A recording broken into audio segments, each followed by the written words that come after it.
sih. Angiraga. Intimission itapunga. Tanen nadari punga. Planada madillo. Sumiragoya pa ipasaun planiga. Ma senega susanarlinga. Landikitsia sa aina.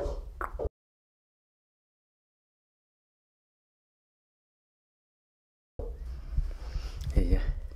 Das afin siman itapunga ta qudin narissunga.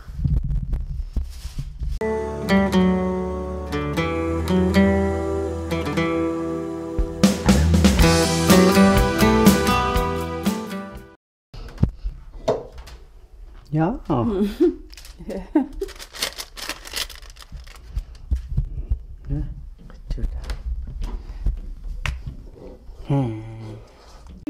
Naughty, you teasing me, you naughty.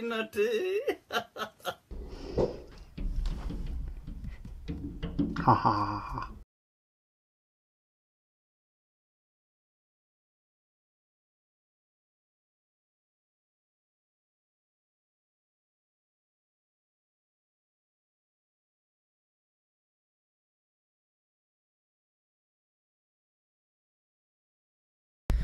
Das hält ihm gedauert länger.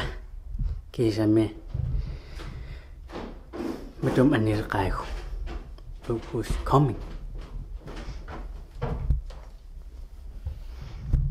Nå, Chukuru. Okay. Chukuru, hvad er der? Ja. Du har ventet længe, hva'? Ja. Det har været hårdt at være min kæreste, hva'? Ja, det er det. Det kræver hårdt arbejde. I know.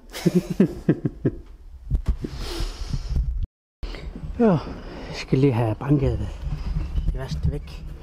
Eller ikke banket, men ja, jeg ved hvad jeg med.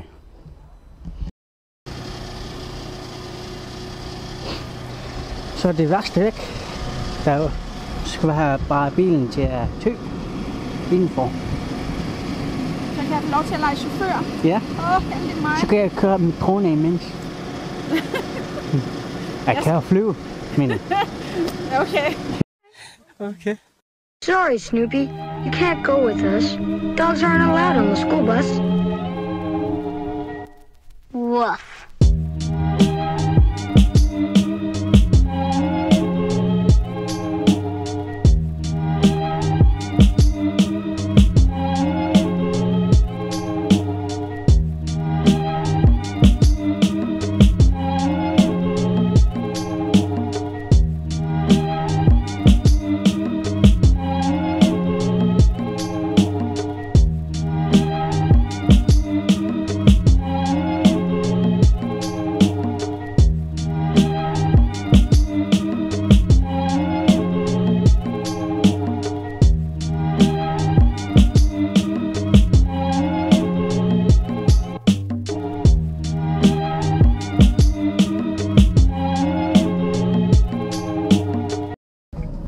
Bisingera drone mana pirarita mana idanerlini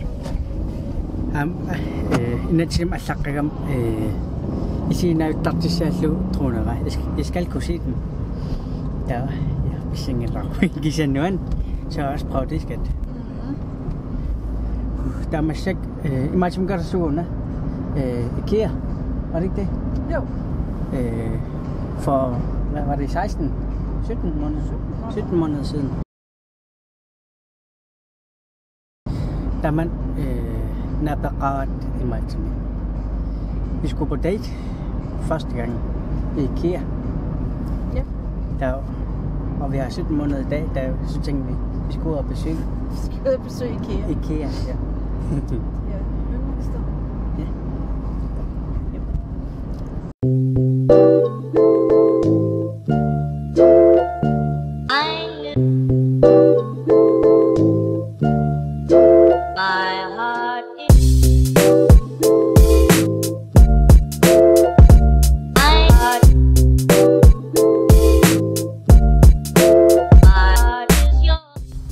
Musikken var billigt at synge.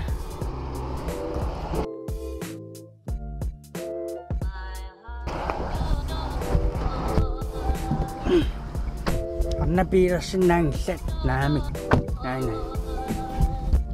Stop it. Get some help. Okay. One eternity later. 2 seconds later. Hvor er han skal? Vi er i IKEA. Vi nåede derud sikkert. Ja, det gør vi da. Det er godt, du kørte. Ja.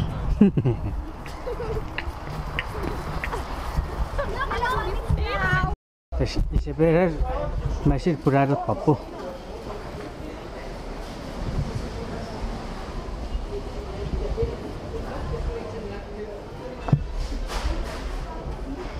Sej. Godt gået, Mads, med at gemme den. Der går simpelthen computer.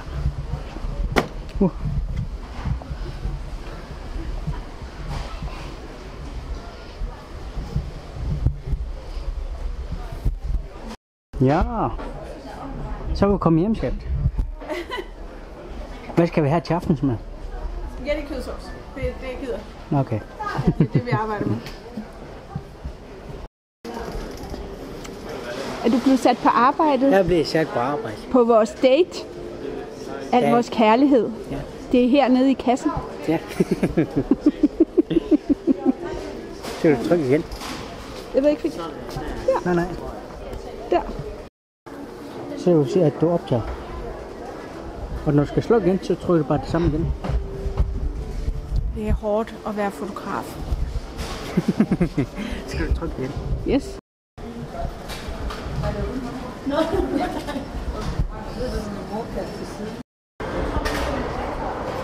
Skal du slæbe? Du slæber, du slæber. Kom så.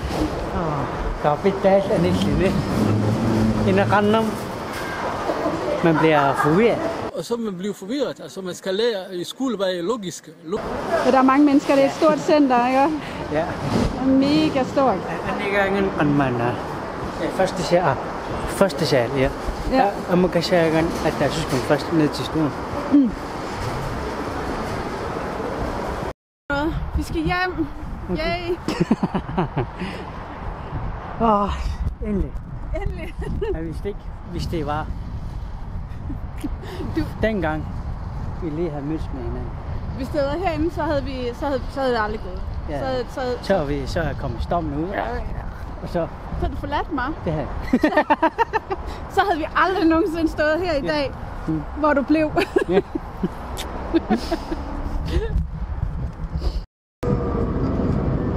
Så er vi på vej hjem igen. Og vi er i spørgehjørnet i dag. Jeg har jo spurgt dig om forskellige ting.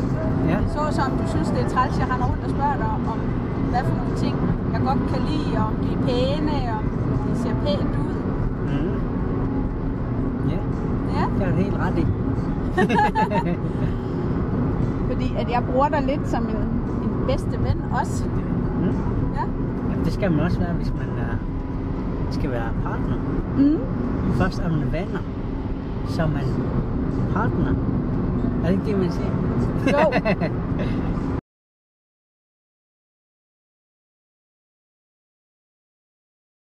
Jo.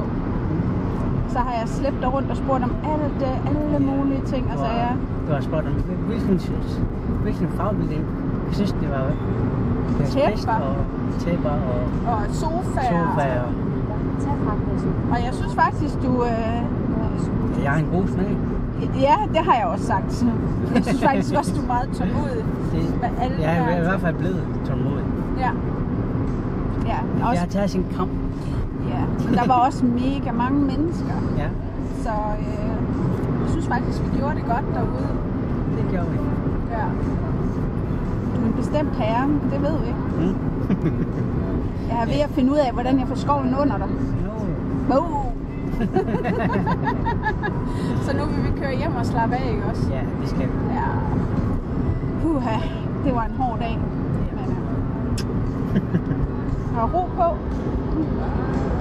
Og godt. Shut the fuck up.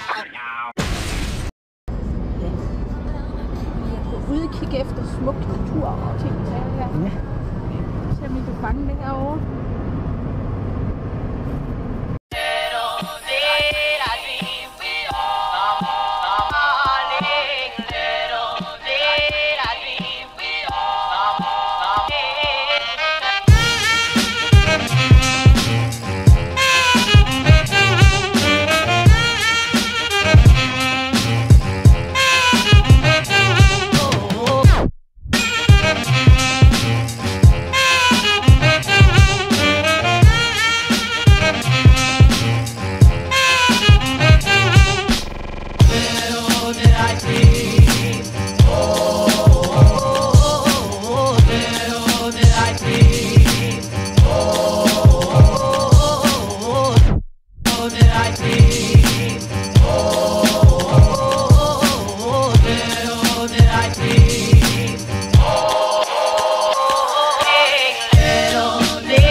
Testes mangorpo. Pongnya sih tiada ponga. Ja, igen historien om, hvor meget du laver herhjemme. Ja. Ja. Du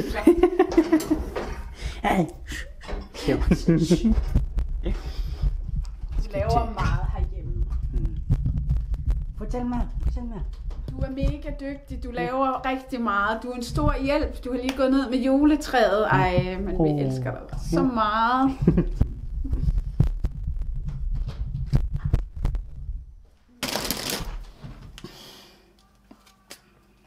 Den er lidt i sådan den. Ja. Det er det der IKEA. Det er IKEA, der fucket det op. Ja.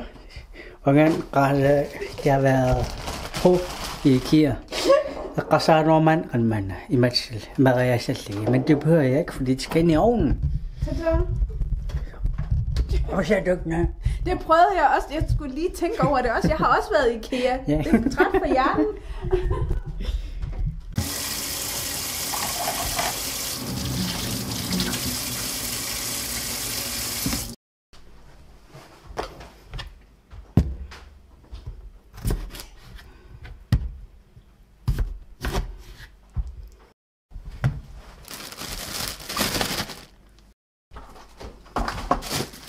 Så skal vi putte jomfruelig.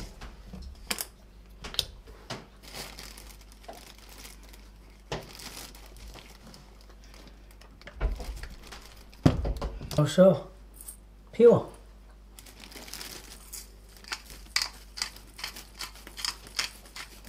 Og så salt. Masser af salt.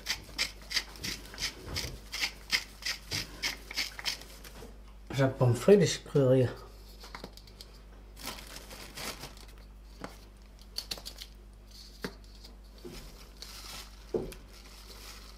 Og lavangkrydderier. Og så hvidløgspulver.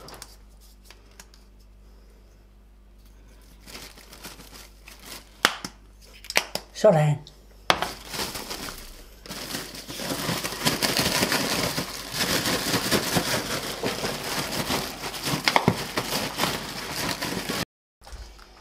Så er det tid til kyllingelår.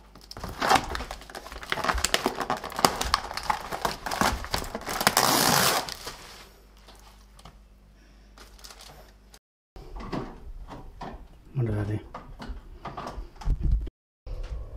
Skal vi gerne have en skin? Ja, et eller andet.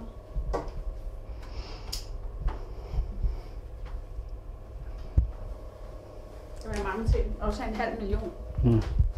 Når jeg både laver mad, og jeg dækker bord.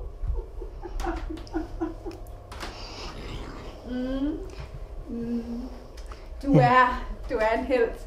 Gør du det hver dag, eller er det i dag, du gør det specifikt? Ja. Men det lyder godt.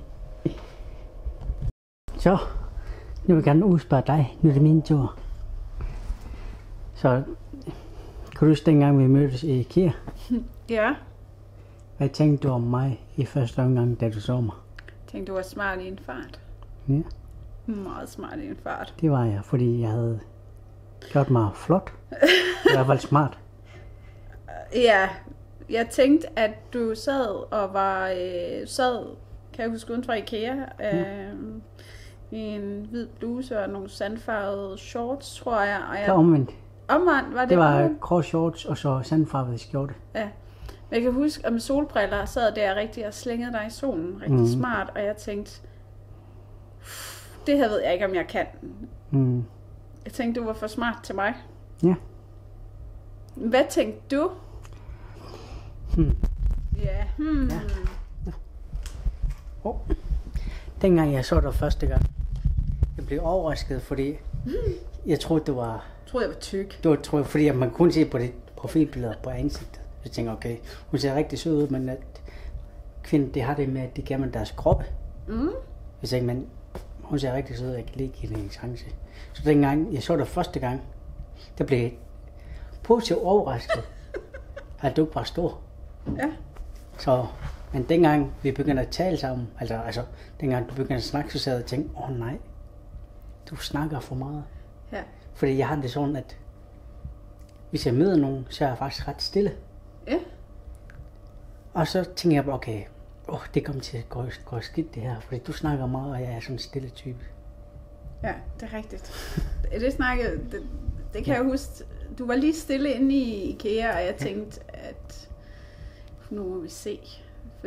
Og så begyndte jeg at gå hurtigere, kan jeg huske, da vi var kommet op, fordi at jeg tænkte, nu går vi bare. Og så var det der, hvor du sagde til mig, har du travlt? Ja. Så tænkte jeg, okay. Og så ville du gerne gå og snakke. Ja. Så du gjorde faktisk en stor indsats, fordi at nu jeg kender dig, fordi vi har kendt hinanden lang tid nu, så er det faktisk meget stort, fordi du siger faktisk ikke særlig meget, også når du er sammen med andre. Du er faktisk mere genert anlagt. Ja. Indadvendt. Indadvendt, ja. Så du gjorde virkelig dig umage den dag. Det gjorde jeg i hvert fald. Så det var enormt hyggeligt, og jeg tænkte faktisk, du var mega sød, da vi så fik gået rundt og fik snakket. Ja. Og vi fik en kop kaffe, kop te over i cafeteriet derovre. Ja. Så dengang vi skulle sige farvel, hvad gjorde I da? Men vi gjorde det, at vi sagde bare farvel, så gik vi. Nej. Nej, da vi var kommet ud til bilen, at jeg ville sige farvel til dig, men så ville jeg give dig et kram, så du kunne vide, at jeg godt kunne lide dig. Ja, og jeg tænkte det samme. Okay. Så i stedet for, at det var godt, folk de har det med... ja, at sige farvel. Ja, på den måde, så ville jeg faktisk kramme dig. Ja. Og det gjorde vi så også. Og den kram, der var ekstremt lang. Ja. Og så tænkte jeg, så må du skrive, hvis det var. Ja, fordi jeg skrev til dig, du sagde, at det tog en time at komme hjem. Og jeg synes, det gik rigtig godt med vores date. Altså vores første dag, hvis man kan sige sådan IKEA. Og så tænkte jeg, der går over en time. Nej, hun skrev ikke til mig. Så dengang der var gået en time, så skrev jeg, jeg håber, at du kommer godt hjem, kan jeg huske. Og det var hyggeligt. Og det var hyggeligt. Og så det kan være, at vi kan tage på en date en anden gang. Du skrev sådan et eller andet med du. Ja. Så skrev du til mig de første 5 minutter, fordi jeg var noget nemt. Ja, fordi du var ikke hjemme. Fordi jeg kørte bil. Ja. Så dengang du skrev, at tilbage, okay, hun er ikke. Altså, det er til mig. Nej, det var en okay date. Ja, det var det. Så det var bare min... Det var starten på vores date. Det var det. Altså faktisk starten på vores forhold. Eventyr. Ja. Ja.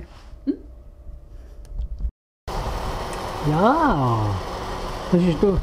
Jeg synes, det ser godt ud. Vi kan lige kigge. Yes, narada man unirapuna.